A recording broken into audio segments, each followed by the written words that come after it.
vou começar esse vídeo chorando. Porque é o que tá acontecendo agora. Vou pegar água, pera.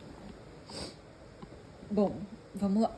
Meu nome é Sara, tenho 34 anos. Sou mãe de um bebê de 1 ano e 2 meses. Moro atualmente em Luxemburgo. Sou imigrante aqui, né? Eu e meu esposo viemos pra cá há 1 ano. Viemos com o contrato CDI, não somos ilegais aqui. Bom, mas o que eu quero abordar nesse vídeo é sobre uma questão mais séria, né? Eu queria me apresentar, enfim, mas o intuito desse vídeo é falar sobre uma coisa bem séria. Tô aqui chorando porque hoje é o meu primeiro dia de tratamento de TDAH. Foi a primeira vez que eu tomei o medicamento. Já tem algumas horas. E relevem o barulho do ouvido. Eu me peguei aqui em um momento de silêncio na cabeça, sabe? De conseguir pensar. Eu já tinha visto vídeo de algumas pessoas se filmando no primeiro dia do tratamento. Mas eu não imaginei que isso fosse acontecer comigo. Porque a nossa cabeça, ela é tão barulhenta o tempo inteiro, é tão cansativo. Esse barulho o tempo inteiro na cabeça que te confunde, que te paralisa, que te impede de fazer as coisas, sabe? Que você tanto quer, que te impede de prestar atenção numa conversa que você quer. Eu até fiz um vídeo pro meu Instagram falando muito pouco sobre isso até. Mas, bom, me pediram pra gravar explicando tudo, então eu vim aqui abrir meu coração. Bom, já de início eu vou contar isso, que é exatamente o que tá acontecendo agora. Eu estou assim meio em choque com o que eu tô sentindo, com o que eu tô percebendo, de ter a minha cabeça silenciada, de conseguir, sei lá, sentir as coisas de uma forma diferente, de conseguir me centrar e entender aonde eu tô, o que eu tô fazendo, sem muita coisa na cabeça. Mas é isso. Olha, eu fui diagnosticada, de fato, finalmente agora, com 34 anos. Na verdade, com 33. Nesse intervalo eu fiz aniversário, né? Mas fui diagnosticada agora no final dos meus 33 anos, depois que eu virei mãe. Eu já tinha a suspeita, já tinha passado, inclusive, por terapeuta, que já tinha me dado o veredito de que não teria jeito de eu não ser uma pessoa com TDAH. Então eu já meio que sabia, mas eu não tinha o diagnóstico na mão, né? Eu comecei a passar pelo processo de diagnóstico no Brasil, mas não terminei. Então deixei para fazer isso aqui, até porque foi numa época que eu engravidei, casei e me mudei, né, de país. Então eu paralisei tudo no Brasil, não terminei, e aqui no Luxemburgo eu voltei. Bom, provavelmente meu psiquiatra não vai ver esse vídeo, mas sei lá, se chegar nele, Dr. Telmo, muito obrigada, tá? Você não sabe a diferença que você tem feito na minha vida. Eu já falo só pelo primeiro dia e também do acompanhamento todo em si. E minha terapeuta, que é a Vanessa, tem me acompanhado, né? Tem sido minha psicóloga aí já tem uns meses. Eu tinha uma outra psicóloga, só que a gente acabou parando o tratamento e eu fiquei um tempo sem, procurando uma pessoa aqui para me atender, mas não deu certo, e eu acabei voltando com a Vanessa, que é assim, maravilhosa. Ela foi uma chave muito importante. Eu acho que Deus sabia que eu precisava de uma pessoa como ela, mais firme assim. E enfim, eu vou contar um pouco da minha história para vocês. eu desde muito pequena, do pouco que eu lembro da minha infância, eu sempre fui uma aluna nota média, né? Cheguei a quase, a bem dizer, reprovar de ano. Eu fui salva por um programa do governo da época, que você fazia uma prova e fazia, tipo, 2 anos em um. E isso me ajudou a não perder um ano, né, de, de vida aí na escola. Mas eu nunca fui uma aluna boa, nunca tirei... Para não falar que eu nunca tirei uma nota máxima em uma prova, eu tirei uma vez. Que foi numa prova de química. E essa prova com nota máxima só foi possível porque aquela professora de química, eu nunca vou esquecer ela. Eu não me lembro do nome dela, porque o nome dela é muito difícil, mas eu não me esqueço do rosto dela, que ela pegou na minha mão, me viu a minha dificuldade e me pegou pela mão mesmo, assim, diferente de tudo que já tinha acontecido na minha vida até então. Pegou na minha mão, viu a minha dificuldade e me ajudou, porque ela me viu chorando um dia. E isso era uma coisa que acontecia muito, porque eu odiava ser uma aluna que tirava nota ruim, até porque eu sempre fui uma aluna que sentava na primeira carteira, nunca fui aluna do fundão, nunca fui aluna da bagunça. Para não falar que eu nunca pulei o muro da escola, eu pulei o muro uma vez, no 3º ano, depois que eu descobri que eu já tinha passado de ano, que foi assim nos últimos dias já. Então foi só pela experiência mesmo, até porque eu sempre fui muito certinha, assim, durante a minha adolescência. Eu era muito medrosa de fazer coisa errada e tal, né? Muito temente também aos meus pais e tudo, por conta da igreja que eu era. Então, eu sempre fui aquela aluna que tinha muita dificuldade na escola, que tinha muita dificuldade para aprender, que mesmo quando eu queria muito prestar atenção na matéria, qualquer coisa me distraía, eu não conseguia prestar atenção, a professora começava a falar e às vezes eu tentava forçar até a vista assim na professora e a minha mente divagava muito fácil. Então convivi com isso sem entender por muitos anos, achando que eu era burra, que eu não era capaz. Eu cresci dessa forma.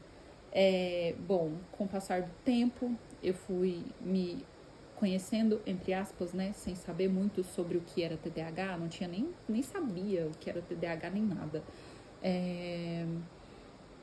Enfim, com o passar dos anos, algumas pessoas da minha família foram aparecendo com alguns diagnósticos, que foram alguns primos meus que foram diagnosticados com autismo.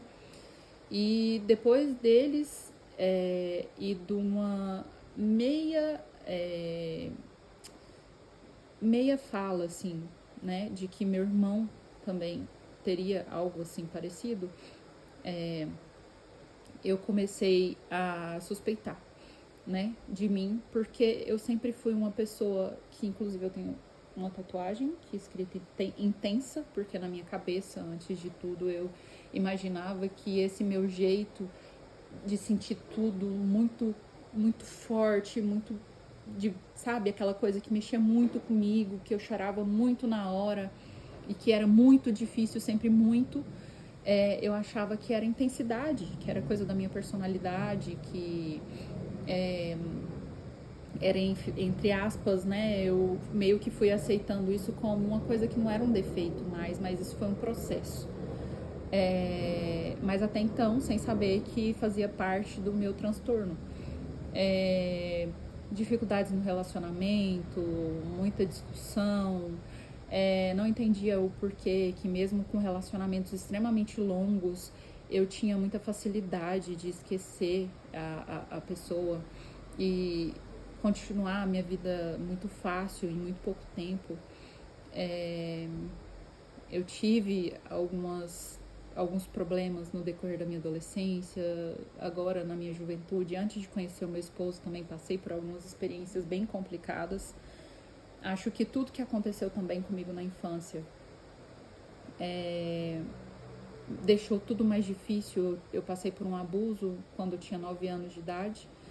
Eu espero que esse vídeo não chegue em certas pessoas, mas enfim, eu preciso contar toda a verdade aqui pra vocês, pra que vocês entendam de fato a minha história. Hoje eu não tenho um problema em falar sobre isso, já tive, eu só fui falar isso, essas palavras só foram sair da minha boca, de que eu né, tive coragem de dizer essas palavras, de que eu fui abusada. Já bem mais velha, tratei isso durante muitos anos, trato até hoje, né, porque é um trauma. E todas essas coisas que aconteceram comigo foram meio que se acumulando e piorando essas questões do TDAH, mas enfim.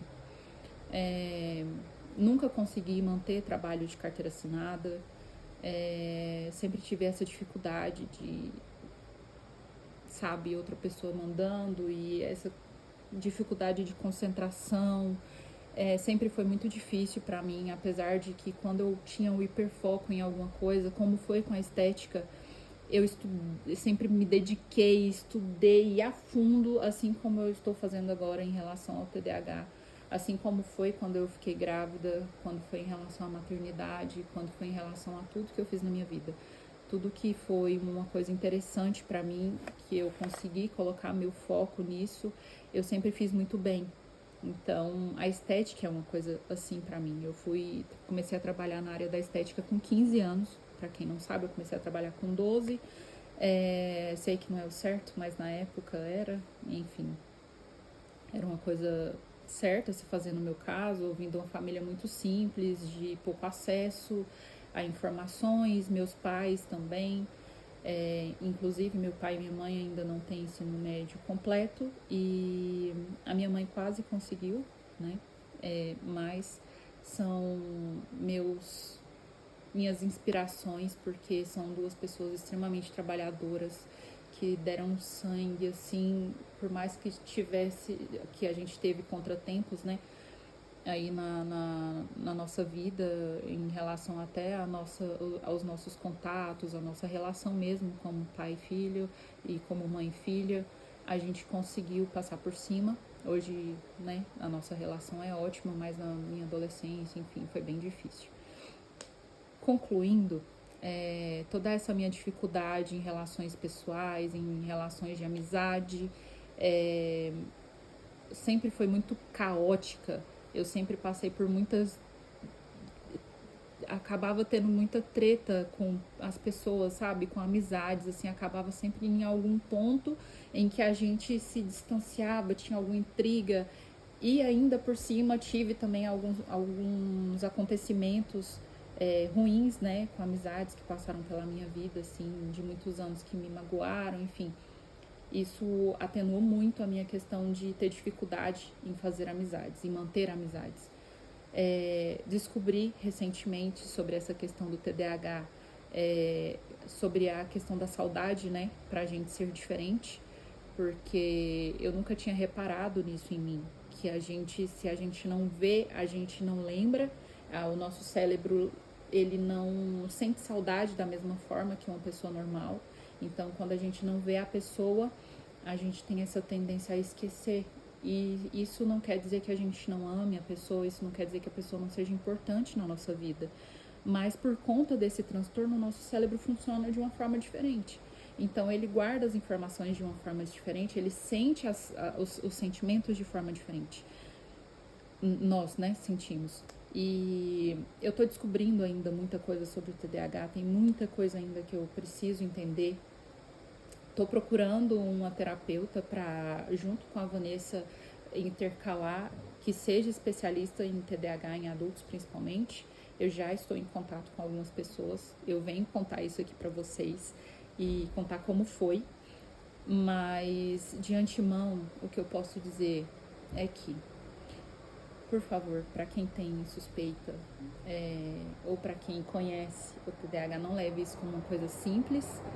Não é simples, não é fácil, não é uma coisa muito fácil de lidar, porque eu vejo hoje em dia na internet todo mundo tratando o TDAH como se fosse uma coisa muito simples de resolver, é só uma pessoa distraída, é só uma pessoa que esquece as coisas.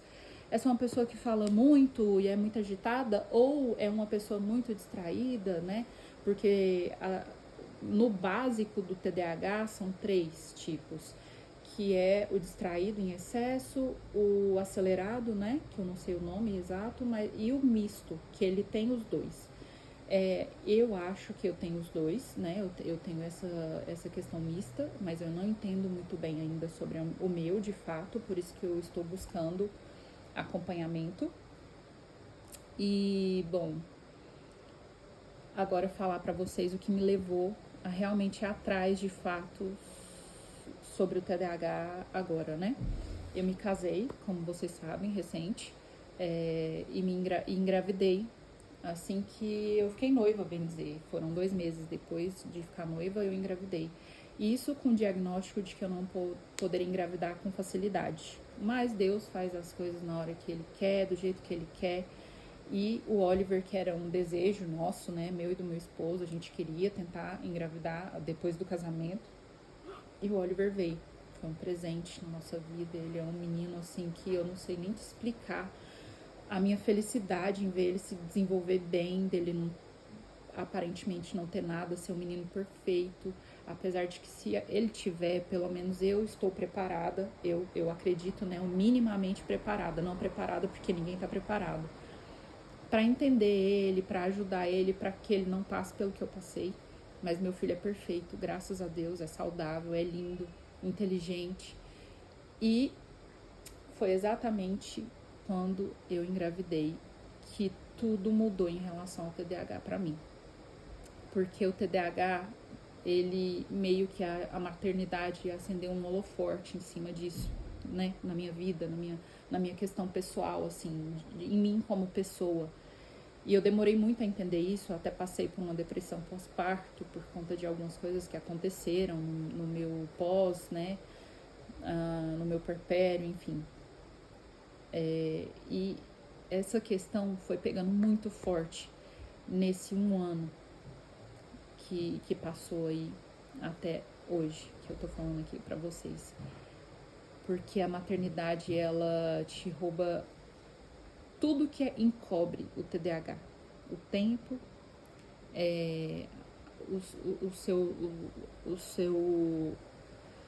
a sua questão cognitiva, né, de pensamentos, de o que fazer, decisões. E quando eu me peguei, mais uma vez, como todo TDAH faz, né, se achando incapaz, não conseguindo, se cobrando em excesso, desesperada por querer fazer o melhor para o meu filho e não conseguir, em às vezes assim ter coisas simples para fazer na minha frente e ficar totalmente travada, de atrasar para consultas, de não conseguir ir para consultas com meu filho, exatamente por conta desses meus problemas. E o TDAH, ele sabe o que ele precisa fazer e é como se a gente tivesse preso e não conseguisse sair do lugar. Então, quando isso começou a acontecer de uma forma muito nítida para mim, foi a hora que eu falei, não, eu preciso, meu esposo também, logicamente, preocupado comigo, a gente foi atrás, eu marquei psiquiatra, eu dei muita sorte que de primeira eu achei uma pessoa extremamente atenciosa. Aqui no Luxemburgo eu tenho, assim, muito ATC de elogios para o atendimento psiquiátrico aqui, que é extremamente diferente do que no Brasil, porque no Brasil eu fiz um tratamento muito longo e não cheguei a lugar nenhum, e num tratamento muito curto aqui eu já estou numa evolução muito grande, né? Até as sessões com o Dr. Telmo têm sido extremamente diferentes do que eram comigo no Brasil, então não posso deixar de tecer os elogios a essa questão. E, bom, é isso. Esse foi meu primeiro dia tomando medicamento e eu não podia deixar de gravar esse vídeo e explicar tudo isso para vocês. Eu tenho muito ainda a melhorar, tenho uma longa caminhada pela frente, eu tô só começando, mas eu quero muito, do fundo do meu coração, que de alguma forma tudo isso que eu tô vivendo ajude vocês aí do outro lado que estão me assistindo, que estão no mesmo barco, ou que achem que possam estar, né? Que vocês olhem a minha história como um incentivo para vocês. Me coloco à disposição para quem quiser conversar, para quem quiser saber mais, para quem quiser, sabe, conversar mesmo, falar alguma coisa comigo e tecer sobre o assunto. Então, me coloco à disposição e é isso. Acabou de chover bem no final do vídeo. Eu espero que vocês tenham gostado do vídeo. Não vejam esse vídeo como um vídeo triste, por favor. É um recomeço para mim. Principalmente porque eu só sou uma mãe, uma mulher, porque eu ainda me vejo ainda como aquela Sara antes de ser mãe, tentando melhorar e dar o melhor de mim para as pessoas que eu amo. Beijo.